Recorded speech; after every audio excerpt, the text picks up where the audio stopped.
Hello hello et j'espère que vous allez bien. On se retrouve aujourd'hui pour mon bilan lecture du mois de novembre. Donc comme d'habitude, j'ai préparé mon petit panier avec tous mes livres et cette fois-ci j'ai même été plus organisée que les mois derniers parce que pour être sûre de rien oublier dans mes avis, je suis venue noter à chaque fois les points clés de mon avis sur chaque livre.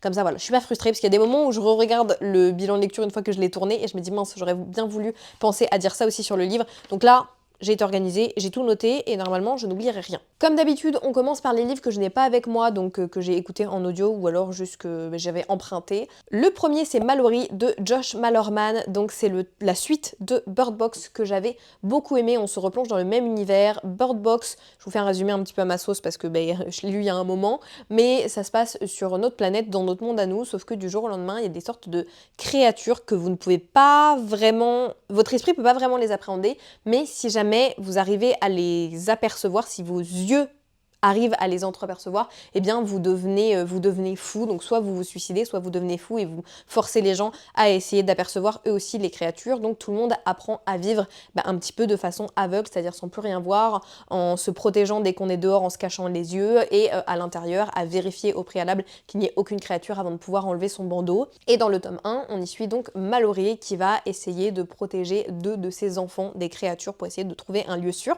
Et la suite se passe 10 ans plus tard. Je ne vous donne pas le résumé parce que je risquerais de vous spoiler, mais vraiment c'est un univers que j'aime beaucoup. J'adore le côté dystopie, vraiment tous ces trucs-là, c'est un petit peu comme Sans un bruit, c'est des univers et des histoires que j'adore. Je sais pas pourquoi j'aime autant ce genre d'histoire, mais vraiment je pense que c'est un de mes trucs préférés à lire. Je commence par les points positifs.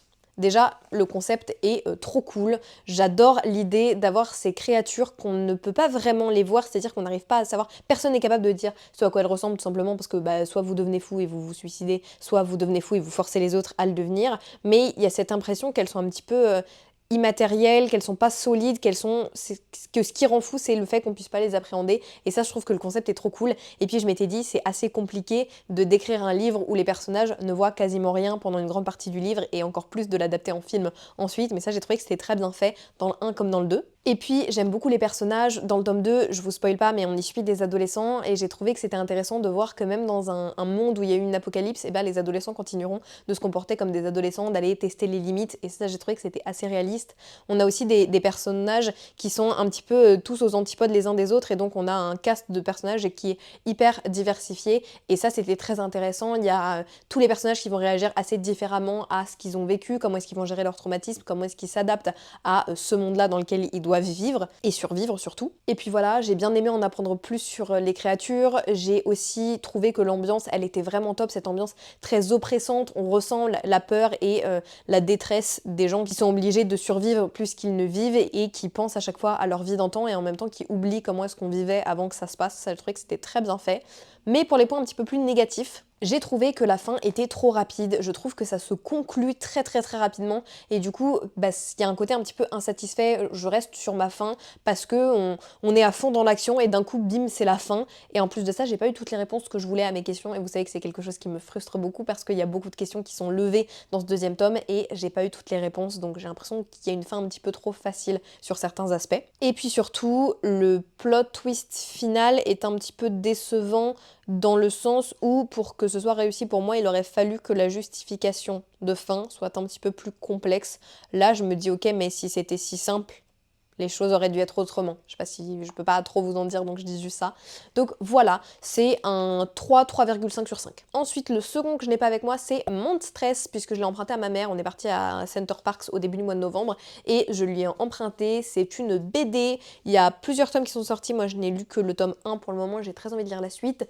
J'ai beaucoup aimé. Les dessins sont sublimes et on a un univers qui est hyper intriguant, bien que très complexe, et donc je dois avouer qu'à plusieurs reprises on est un petit peu perdu, on se dit ok, qu'est-ce qui se passe, il y a ces créatures là, il y a ces créatures ci, on comprend pas trop comment tout fonctionne ensemble, comment est-ce que le monde se construit et comment est-ce que les différentes espèces interagissent entre elles et surtout comment est régie la société et les différents statuts en fait des groupes de personnages. Donc c'est ce que j'ai trouvé un petit peu dommage. Après je pense que c'est beaucoup plus expliqué par la suite, donc là c'est vraiment mon avis juste sur le tome 1 où il y avait vraiment certaines choses où j'ai trouvé que ça m'empêchait de vraiment me mettre à fond dans l'histoire parce qu'il y avait beaucoup d'aspects que je ne comprenais pas forcément. Mais il n'empêche que je suis très intriguée et que j'ai hâte de voir si je me plais de plus en plus dans l'univers au fil des tomes. Mais voilà, en tout cas, je suis intriguée et j'ai envie de connaître la suite. On enchaîne avec une de mes très grosses déceptions de ce mois-ci, si ce n'est ma plus grosse déception, c'est The Coven de Harper L. Wood.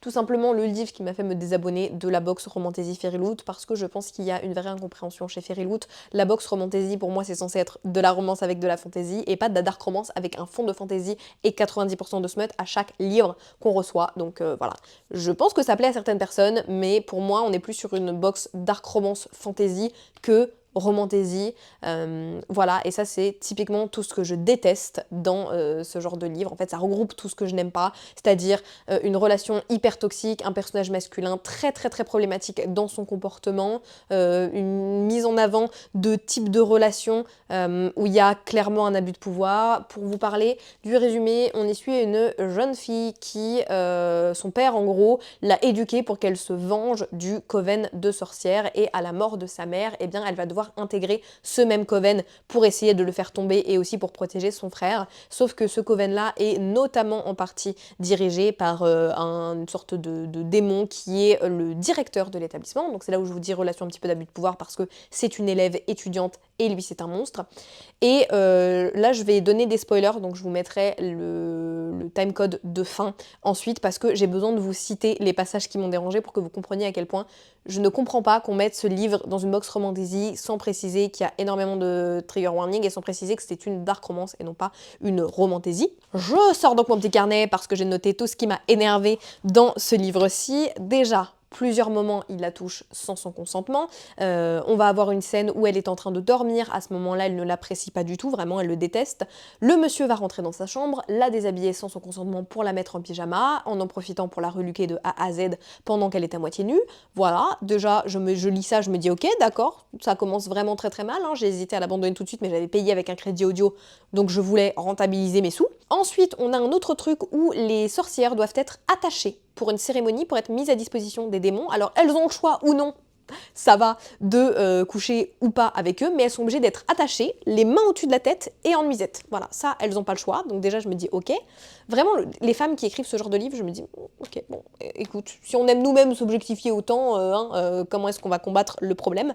Bref, donc elles sont attachées à moitié nues, les bras qui pendent au-dessus de leur tête. Et donc, notre personnage principal va décider de rentrer parce qu'il veut pas qu'un autre homme la touche. Et elle a les yeux bandés, donc elle ne sait pas qui est-ce qui rentre dans la pièce. Elle est terrorisée, donc lui, ça le fait rire. Voilà, ça l'amuse, qu'elle ait super peur. Super, la nana a littéralement peur de se faire agresser, le mec, ça le fait rire. Génial. Et il commence à la tripoter. Elle, finalement, elle décide qu'elle apprécie un petit peu ça. Et donc, du coup, le mec, ça l'énerve, parce qu'elle n'est pas censée savoir que c'est lui qui la tripote. Du coup, ça le saoule, donc il lui fait mal. Mais oui, mais allons-y. Mais moi, je veux une petite romantasy mignonne et je me retrouve à lire un truc pareil. Quoi d'autre aussi? Le mec décide, avec sa compulsion de vampire, qu'il va lui imposer. En fait, il va donc utiliser sa compulsion pour lui dire qu'elle n'aura plus jamais de plaisir, que ce soit avec quelqu'un d'autre ou avec elle-même, si ce n'est pas avec lui. Voilà. Un homme, ma foi, fort sympathique, hein. Et puis quoi d'autre aussi? Oui, après qu'ils aient fait leur première fois ensemble, il décide de la réveiller en étant à l'intérieur d'elle, sachant qu'elle n'a jamais consenti à ça avant, donc voilà, hein, bof. Voilà pour vous dire. En parallèle de ça, l'intrigue est inexistante, nulle à souhait, c'est pas bien écrit. Je sais qu'il est sorti en France aussi, parce qu'en fait, je pense qu'à la base, c'était un auto-édité, donc déjà, moi, je suis pas fan quand Fairyloot met dans la box des livres qui sont déjà sortis, même si c'est en auto-édité, parce que c'est censé être des nouvelles parutions. Et en plus, franchement, il aurait mieux fait de rester en auto-édité. Encore une fois, je précise, je ne juge pas les gens qui aiment ce genre de livre, hein, et il faut de la littérature pour tout le monde. Ce que je n'aime pas, c'est qu'on me mette quelque chose, enfin qu'on me donne quelque chose à lire qui n'est pas ce que j'avais demandé en fait. C'est plus ça qui m'énerve. Et surtout qu'on ne précise pas que c'est de la dark romance, dans le sens où on ne te précise pas que c'est quelque chose qui peut être considéré comme choquant et qui romantise des relations abusives. Et moi, c'est ça aussi qui m'énerve. Donc voilà pour celui-ci. J'ai déjà 11 minutes de rush alors que j'ai parlé que de 3 livres. Ensuite, j'ai lu ce mois-ci Prime Time, le nouveau Maxime Chatham que j'ai relativement bien aimé. Dans celui-ci, on y suit un journal de 20 heures. C'est le journal de 20 heures classique, sauf que ce soir-là, il va se passer quelque chose. Il y a un homme qui va rentrer pendant le JT et qui va prendre en otage le présentateur et qui dit que si le direct est coupé, il le tue. voilà, en live à la télé. Et ce que j'ai bien aimé, c'est que c'est un livre qui va lever plein de questionnements intéressants. C'est un livre qui questionne la manière dont on donne l'information aux gens, dont on contrôle l'information et dont on décide de recevoir cette dite information, dont on écoute en fait la télé et dont on peut se faire laver le cerveau aussi par la télé. Ça vient critiquer notre société de consommation, ça critique en fait le système et ça je trouve que c'est intéressant, c'est toujours fait de manière assez juste et voilà, c'est toujours agréable à lire dans les livres de Maxime Chatham. Par contre, et ça c'est pour le coup hyper personnel, j'aime beaucoup plus les livres de Maxime Chatham quand c'est du thriller un petit peu plus sanglant. Je sais pas pourquoi, c'est pas que j'aime pas lire des livres engagés, j'aime lire des livres engagés, mais j'ai l'impression que quand il y a le côté engagé, on perd ce côté très addictif qu'avaient ces thrillers un petit peu plus morbides, entre guillemets, et il y a moins cet équilibre entre réflexion et en même temps le divertissement d'une enquête avec le côté sanglant que j'apprécie aussi dans mes thrillers. Là, il y a le côté étude de la société qui est un tout petit peu trop présent pour que parfois ce soit le page-turner que j'ai envie de lire. Donc voilà. Mais sinon, il était très cool. Moi, je l'écoutais en audio et j'adore la narratrice. C'est une narratrice qui fait beaucoup de voix off notamment. Elle double pas mal, enfin de doublage. Elle double beaucoup d'animés notamment, donc c'était un petit peu bizarre au début de l'entendre dans la narration de ce livre-là, mais je m'y suis vite fait et elle a vraiment une super voix. En thriller que j'ai adoré ce mois-ci, on a celui-ci, Keep It in the Family de John Mars, qui était trop bien. Dans celui-ci, on y suit un jeune couple qui en a marre de vivre dans la maison des parents en fait du marié parce qu'ils n'ont pas trop d'argent et donc ils vont avoir l'opportunité de racheter une maison qui est pas en très bon état et de la remettre entre guillemets au goût du jour. Non. Enfin, vous voyez, de la rénover quoi. Sauf que pendant qu'ils entament les travaux de rénovation et qu'ils se rendent compte qu'il y a des trucs un peu bizarres dans la maison, Mia, le personnage principal féminin, tombe enceinte alors qu'elle n'y arrivait pas et donc ils vont se retrouver à devoir gérer la rénovation de cette maison avec sa grossesse et en plus de ça ils vont faire une découverte assez sombre dans le grenier. Ça va chambouler complètement leur vie et ça va questionner un petit peu ce qui se passe dans cette famille. Et vraiment, c'est un vrai page-turner, je l'ai lu en 24 heures, je l'ai écouté en livre audio, et les livres de John Mars, ça se dévore, vraiment, on ne les voit pas passer. Le seul truc que j'aurais à dire, c'est qu'en termes de plot twist, la narration en audio peut donner quelques indices. Ça va pas vous faire deviner le plot twist comme ça, mais ça peut donner quelques indices, donc ça j'ai trouvé que c'était un petit peu, peut-être, c'est pas dommage, parce qu'ils y peuvent rien, mais voilà, parce que du coup on a certaines informations, mais voilà. Quoi d'autre? L'ambiance était géniale, on a vraiment une ambiance hyper oppressante. J'ai adoré avoir les différents points de vue des personnages et les retours dans le passé. J'ai trouvé que c'était hyper bien fait, très intéressant. Et clairement, je pense que c'est le genre de thriller qu'on peut conseiller à tous les amateurs de thriller, que vous en lisiez beaucoup ou que vous n'en ayez jamais lu. Je pense que c'est un peu le genre de thriller, j'appellerais ça les palette cleanser, où vous pouvez les lire entre deux lectures. C'est vraiment la lecture qui passera toute seule, entre guillemets, et qui est sûre de fonctionner. Même si c'est pas un coup de cœur, ça sera... En tout cas, j'ai envie de dire pas une déception, ça sera forcément quelque chose qui passera comme une lettre à la poste. Autre déception, vous allez voir que ce mois-ci j'ai eu quand même pas mal de déceptions, c'est le tome 2 de The Luminaries, donc de Suzanne Dennard, publié à La Martinière, enfin chez La Martinière Fiction plutôt. J'avais vraiment bien aimé le tome 1. Dans le tome 1, on y suit une sorte Avec la difficulté que j'ai à faire le résumé, vous allez comprendre les problèmes avec le livre, c'est que donc on est ici une sorte de société qui est répartie en jours de la semaine. Donc il va y avoir les lundis, les mardis, les familles en gros sont réparties selon les jours de la semaine. Les lundis, les mardis, les mercredis, les jeudis, les vendredis, les samedis, les dimanches. Ils ont tous un emblème, un blason, un motto, un slogan quoi, enfin c'est pas un slogan, un motto, et un rôle dans la société. Et leur but global, c'est de protéger les humains qui vivent donc à l'extérieur de là où sont les Luminaries, de les protéger des créatures qui débarquent notamment dans la forêt et qui pourraient s'en prendre aux humains. Voilà. Dans le tome 1, notre personnage principal qui s'appelle Winnie Wednesday, donc Winnie mercredi, eh bien son père a été viré de la société, donc maintenant ils sont un peu les rebuts de leur groupe et elle va essayer de redorer le blason de sa famille en devenant une Luminaries. Mon problème avec le tome 2, c'est que c'est un tome qui ne sert à rien. C'est-à-dire qu'on apprend quasiment rien de nouveau depuis le tome 1, si ce n'est peut-être deux petites informations dont on se doutait déjà depuis le tome 1, donc c'est vraiment le syndrome du tome 2 qui ne sert à rien. Vraiment, j'ai l'impression d'avoir perdu mon temps. Et le problème aussi avec ce livre, d'où ma difficulté à faire le résumé, c'est qu'il y a beaucoup d'informations qu'on n'a pas. C'est-à-dire que l'auteur, elle est en mode « bah je vous ai dit ça, maintenant vous pouvez vous débrouiller pour comprendre le reste ». Mais non, en fait, il faut que ton world building il soit beaucoup plus complet, parce que là, il y a beaucoup trop de choses qui ne font pas sens, qu'on ne comprend pas, et c'est ce qui empêche aussi de s'immerger complètement dans l'histoire. Donc voilà, c'est les problèmes que j'ai avec ce livre. Sinon les personnages sont bien et le pitch de base est bien, mais tout est sous-développé et franchement ce tome 2 il sert à rien. Après, ce mois-ci, j'ai lu de Frida McFadden, deux déceptions, hein. Franchement, je crois que Never Lie, j'ai mis 3 étoiles et The Inmate, j'ai mis 2 étoiles parce que, en fait, j'ai un peu l'impression, tristement, que Frida McFadden, c'était une one-time wonder avec moi, c'est-à-dire qu'il n'y a que La femme de ménage que j'apprécie. Là, les derniers livres que je lis d'elle, à chaque fois, c'est une déception. Je trouve qu'elle écrit des personnages féminins qui sont particulièrement stupide, hein, mis à part dans La femme de ménage. Alors je me dis peut-être qu'elle a upgrade son style d'écriture depuis et qu'il faut que je lise que ses nouveaux et pas ses anciens parce que je suis déçue. Mais dans Never Lie, on y suit un couple qui cherche de jeunes mariés, qui cherche une nouvelle maison dans laquelle habiter, et ils vont aller visiter une demeure, un manoir, sauf qu'ils vont se retrouver piégés tout seuls dans cette baraque au milieu d'une tempête, et ils vont découvrir que cette maison, elle appartenait à une ancienne psychiatre de renommée nationale qui a disparu dans des circonstances étranges, et le personnage féminin, qui s'appelle donc Tricia, va découvrir les cassettes des enregistrements de la psychiatre avec ses patients, et petit à petit, elle va reconstruire les pièces du puzzle de la disparition de cette psychiatre-là, sauf que quand elle va découvrir ce qui s'est vraiment passé, c'est peut-être déjà trop tard pour elle.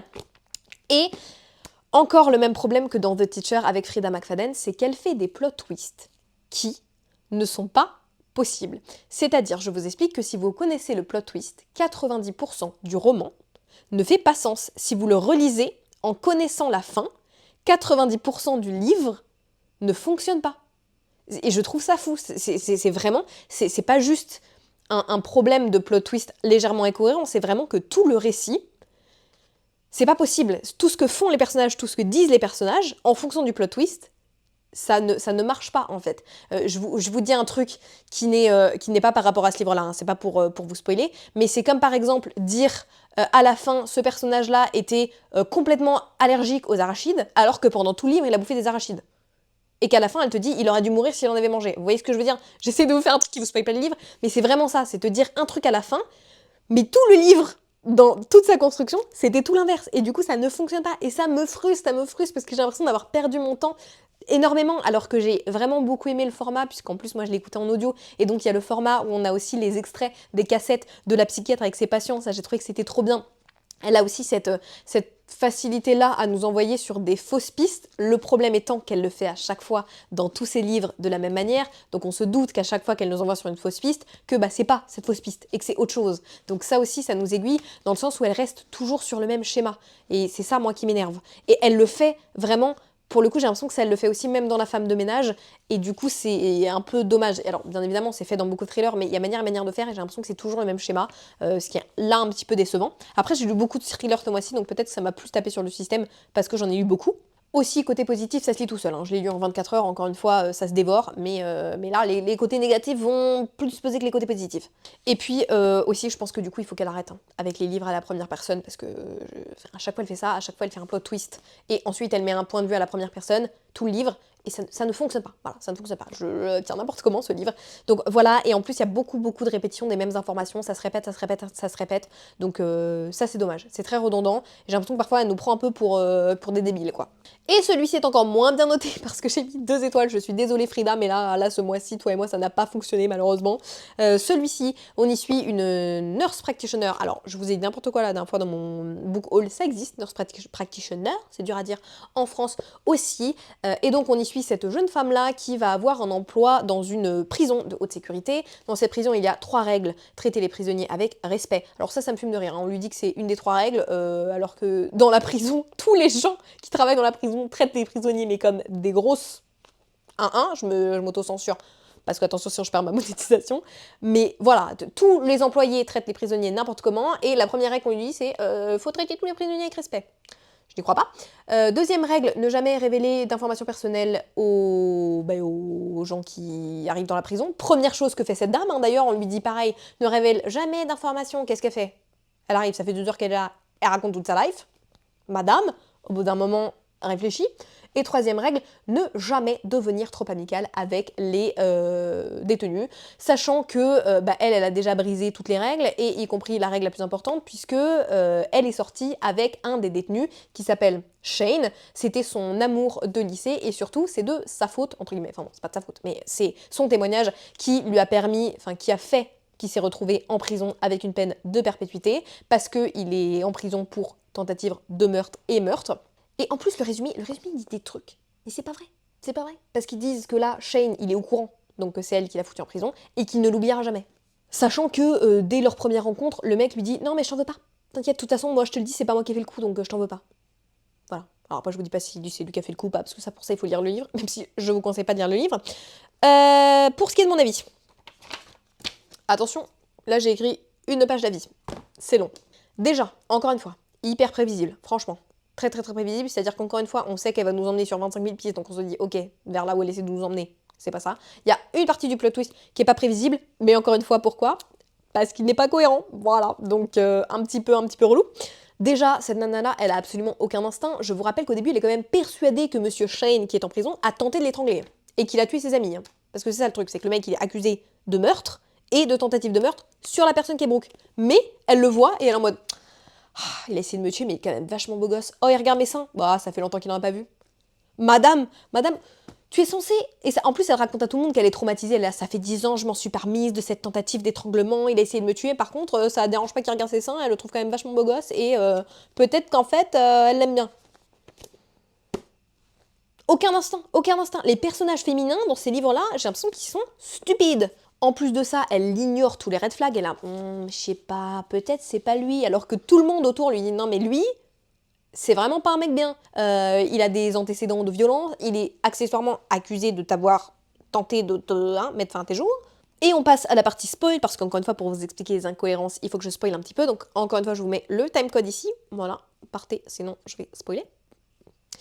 Et pour les spoils, alors déjà, premièrement, si Shane, qui est donc je spoil, hein, le meurtrier avec sa mère. Déjà, alors je vais vous expliquer la raison pour laquelle monsieur a décidé de tenter de tuer cette jeune femme. Hein, parce que sa mère à lui, qui est aussi une des meurtrières, elle a été larguée par le père de notre personnage principal, et donc du coup pour se venger, elle a dit bah c'est pas grave, je vais tuer sa fille. Et son fils se dit allons-y, on va la tuer parce que son papa n'a pas voulu venir faire sa vie avec nous. Quoi? Peut-être famille un petit peu de détraqués, mais à quel moment c'est ça la justification du plot twist? Le mec se dit ouais maman y a pas de souci, je la tue comme ça quoi. Et après il y a d'autres incohérences, mais là il faudra vraiment que je vous explique toute l'intrigue de A à Z pour que vous compreniez, mais il y a des trucs il y a un personnage qui a déjà vu l'autre hors contexte, et quand il le revoit, se rappelle pas que c'est déjà lui, enfin bref, qu'il a déjà vu. Vraiment il y a des trucs, je me dis mais est-ce qu'elle relit son livre avant de le publier, et est-ce que les gens qui l'éditent le lisent? Donc bon, voilà, grosse déception. Je pense que je vais faire une petite pause avec Frida McFadden parce que là, ça ne passe pas. Et ensuite, j'ai lu encore un autre thriller. Vraiment, j'y suis allée en termes de thriller ce mois-ci. What Lies Between Us de John Mars. Celui-ci, pareil, j'ai écouté en audio. J'ai tout écouté en audio. Encore une fois, je l'ai dévoré. Lui, résumé, encore une fois, très intriguant, puisqu'on y suit Nina et Maggie. Elles vivent toutes les deux dans la même maison, sauf que Maggie vit enfermée dans le grenier. Elle descend de temps en temps pour manger avec Nina, mais tous les soirs, elle retourne dans le grenier et elle décide de pas tenter de s'échapper parce qu'il y a des secrets qu'elle doit garder pour protéger Nina, et si elle doit mourir en gardant ses secrets, eh bien elle mourra en gardant ses secrets. Et c'était plutôt sympa, un peu prévisible sur certains trucs, mais j'ai bien aimé. C'est pas mon John Mars préféré, pour le coup, vraiment, ça sera pas mon préféré, mais j'ai trouvé que c'était assez bien fait. Il y a des plot twists qui sont rapidement prévisibles, mais il n'empêche que ça se lit quand même tout seul, et c'est super agréable à lire, ça ne gâche pas la lecture de voir certains plot twists venir, et voilà, j'ai trouvé ça intéressant sur la manière dont les relations entre les personnages sont construites. Je vous en dis pas plus parce que je veux pas vous spoiler la relation qu'il y a entre Nina et Maggie, mais voilà, j'ai trouvé que c'était plutôt bien fait, j'ai bien aimé la fin, je trouvais ça original, et j'aurais pas pensé que ça finirait comme ça, donc j'ai trouvé ça cool. J'ai quand même préféré Keep It in the Family, mais vraiment le pitch de celui-ci était très cool aussi, je vous le recommande. Et on termine avec un manga. Est-ce que c'est un manga? Je sais pas, je me trompe toujours sur le nom des mangas, des manhwas, tout ça. Je sais qu'il y a une distinction, mais si je me trompe, désolée, n'hésitez pas à me rappeler le bon terme. J'ai lu le premier tome de Berserk de Kentaro Miura parce que j'avais regardé la première saison en animé, j'avais beaucoup aimé. Donc on s'était dit avec mon copain que le prochain manga, je sais pas si c'est le bon mot, qu'on allait lire, ça serait Berserk. Et du coup, j'ai acheté le coffret qu'il y avait à la Fnac avec les 3 premiers tomes et un carnet d'illustrations. Et j'ai lu ce premier tome que j'ai adoré. Alors attention, je précise, c'est hyper sanglant, hyper violent et hyper vulgaire. Donc pour un public averti, hein, de toute façon c'est écrit dessus pour lecteurs avertis dessus. Donc voilà, il y a des scènes qui sont choquantes. Rien que la première scène, c'est une scène de sexe entre lui et une sorte d'alien. Donc j'étais là. Ça annonce la couleur, mais j'aime trop. Je connais du coup déjà une partie de l'intrigue pour les premiers tomes puisque j'ai vu l'animé.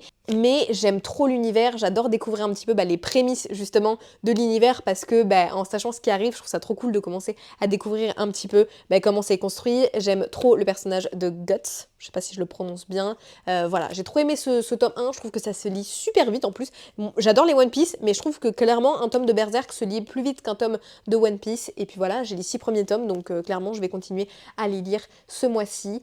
Et je vous recommande si c'est le genre d'univers que vous pouvez aimer. Je sais pas si je peux vous faire un petit résumé. Oui, là, il y a un résumé. Il porte une épée plus grande que lui. Il est muni d'un bras artificiel en acier. Guts, le guerrier, est enrobé de feutrine noire. À son passage, déluge de sang et montagnes de cadavres lui font place. Un elfe du nom de Puck le suit après qu'il a tiré de mauvais draps. Opposant à la force de Guts son bagou, il est entraîné dans son univers d'ultra-violence. Sur son chemin, des hordes de démons. Sa marque guidera-t-elle Guts vers sa vengeance? Voilà, j'aime trop. J'espère essayer d'avancer assez vite. Je sais pas combien de tomes sont sortis. Plus de 50, je crois, je suis pas sûre. Mais voilà qui conclut mon bilan de lecture, j'espère que ça vous aura plu, et puis moi je vous fais des gros bisous, et je vous dis à la semaine prochaine. Ciao ciao!